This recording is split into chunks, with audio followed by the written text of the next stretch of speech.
What's up, YouTube? My name is Revanalkoff. I am back for a great review here today. We're taking a look at set 75338 Ambush on Ferrix with 679 pieces. I am sorry about my voice. I am getting over a cold right now. With 3 awesome minifigures being Cassian Andor, Luthen Rail, and Cyril Karn. On the top, you can see the price that I bought this thing for, $79.99. Now, if we take I've taken a look at Brick Economy, the retail price was $69.99, so that's a $10 increase right there. It's now going for $72, so I paid a little bit over there. And used, you're looking at 61 into the low 50s, but eBay is selling it between 60 and high 50s. This set came out in the year of 2022. It retired at the end of 2023. I picked up this set at Bad Brickin in Virginia, where I was for a family thing. But yeah, this is the front of the box. Looks pretty good. Let's take a look at the back of the box, showing you all the awesome features we're going to take a closer look at. And the top of the box with Cassian Andor as their figure. And of course, just a little side art on the side, because that's always cool to see. Now, let's take a look at the set proper. Here's everything built up on the set. I built this set with my girlfriend. We took turns, one bag after one bag.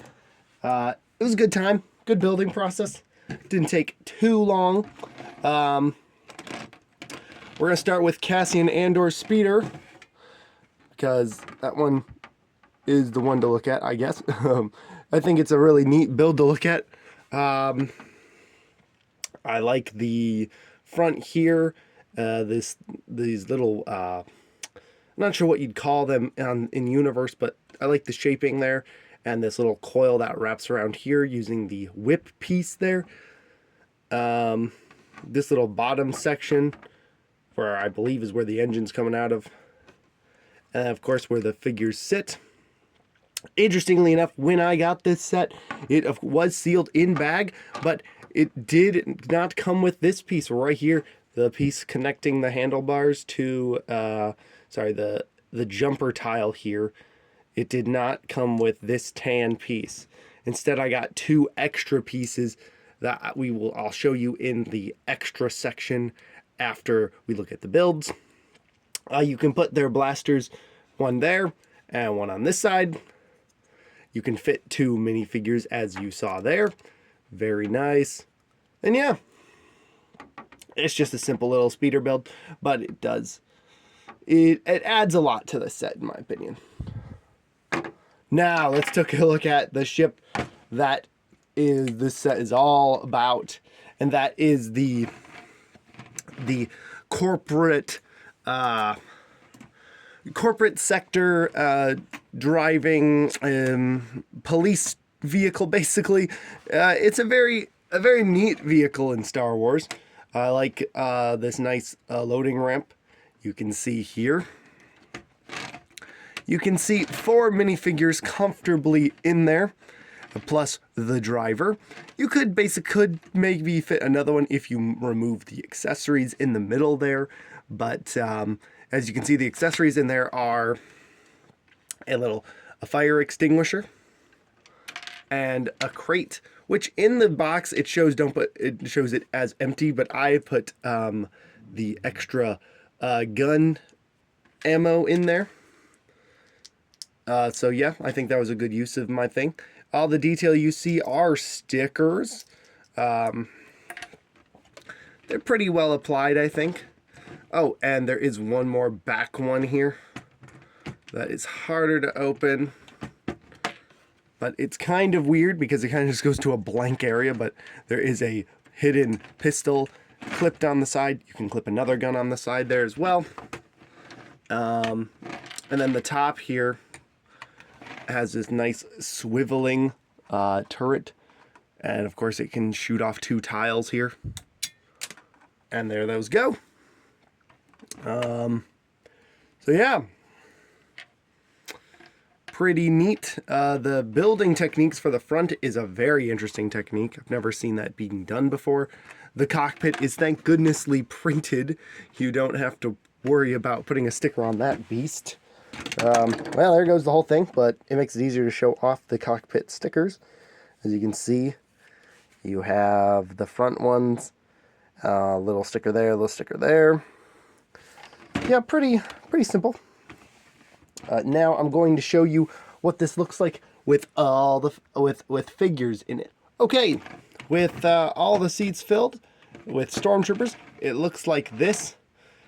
Kind of a tight squeeze, honestly. Your stormtroopers will be looking helmet to helmet, basically. So yeah, the only one who's really going to be comfortable is the driver in this case. But it does work. You can fit a whole squad in there. Well, I don't think 4 troopers are a squad, but still, you can fit them in there. One thing I have an issue with when it comes to this door thing here is that this thing often doesn't come down all the way because these things come out too much. So you want to kind of separate them like so, and then you want to put the cover on. You want to put the cockpit on first, otherwise you won't be able to put it on. I don't know if that's just an issue with my copy or how I built it, but yeah, that is that. Now let's take a look at the wings here. As you can see, they can fold all the way up to the top. Basically, the turret would stop them, and you can put them all the way down. They're a nice little build. In my opinion, I think they're a little too stubby for the ship, as the ship's very boxy. But yeah. Oh, I also forgot to mention, this turret can operate upward. Not very high, but it can go all the way up there. A little unrealistic. On the bottom is some interesting colors you can see peeking through. Greens and oranges. And then you got the cannon here. That is something very weird to note about this ship, is that it had a lot of weird color uses when building. They definitely used a lot of strange color pieces. Like there's some green in there, there's some pink in there, and some purple. They just really used every color they could, and I think that's kind of funny. But yeah, that is it for the ship. Let's take a look at the minifigures.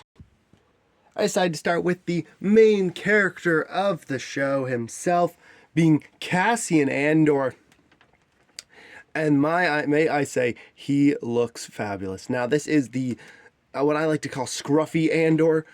He's not the one that you see in Rogue One. He is the much scruffier version with a beard and just long hair. Kind of a mess, but still very good looking figure, in my opinion. But yeah. It definitely captures him well. You can see the shine of his belt on some angles. He does have this regular, not really Star Wars-y gun, but it is here. His back torso looks pretty nice. Some detail back there. No arm printing. He, of course, has the double-sided face, which looks very good when he's shooting his blaster or attacking somebody. So yeah, that is your Cassian Andor. Let's take a look at our next figure. This right here is the excellent Luthen Rail, played by Stellan Skarsgård. He looks absolutely great, I think. The face print, I don't like as much. I think he looks too old, or too, like, the cheeks make him look a little chubbier there. But he also has a non-Star Wars-y blaster. Kind of don't really like that, but that's okay. You can see he's got his hood printed on his thing there. It's kind of a bummer. He does not come with his hood. He also, I believe, yes, he does have a double-sided face. Let's turn that around. And that is his more angry face, which I think looks more like the character. Not really much left to say about him. His printing is nice. I feel like he is missing his cane as an accessory, but that's easy enough to give him. Last, and certainly not the least, but still a very cool figure, is going to be Cyril Karn here in his Morlana 1 police corporal outfit. It looks pretty good. I like the blue. It reminds me a lot of the, what are they called? Bespin guards on Cloud City. Very similar, but definitely stands out still with the yellowish gold accents sticking out. His button-up chest there, a little insignia on the side, printed hat there with the thing. The print does look a little off to me. It feels like it should be a little lower. That's probably just a difference with my copy. He does, of course, just have this small little pistol. You can, of course, give him the other pistol that is in there as well. I think this set is lacking one other figure, and that would be another officer to go with him. There'd be a difference in the print, a slight difference, but still, it would have been nice to see if they gave him a second guy in command to be there just as a regular ground unit. Now, that being said, Cyril Karn's face absolutely sucks. It is just a generic face that they have been using for resistance troopers, first order guys, bunch of other guys, and it really just does not work as a Cyril Karn face, and it's a real bummer that they did not actually attempt to make one there.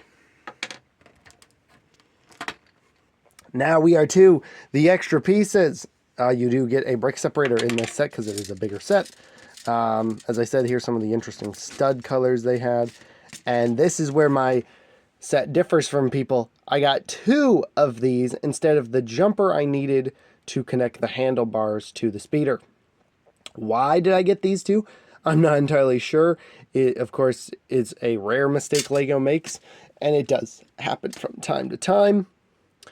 But yeah, of course, this is the whip I was talking about, the more flexible one.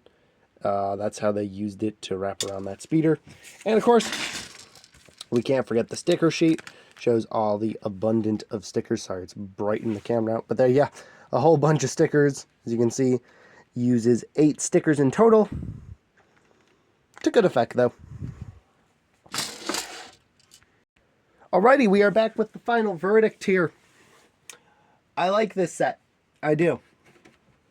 I think it is missing one Morlana 1 police officer to go with Cyril Karn there. I do think Cyril Karn deserved his own face print that was exclusive to him. But yeah, in my opinion, this ship is a very unique ship. It's definitely, most likely, never going to be made in Star Wars again. Because it's just kind of, it's very niche, and it really only appears in one scene, basically, in Andor, and only one episode. So, yeah. But, yeah. This is to celebrate the 2nd season of Andor 2 coming out. Yes, it premiered yesterday. But, yeah. That is it for this review, guys. Thank you so much for watching. I'll see you next time. Until then, Revan Alkoff, signing out. Bye-bye, guys.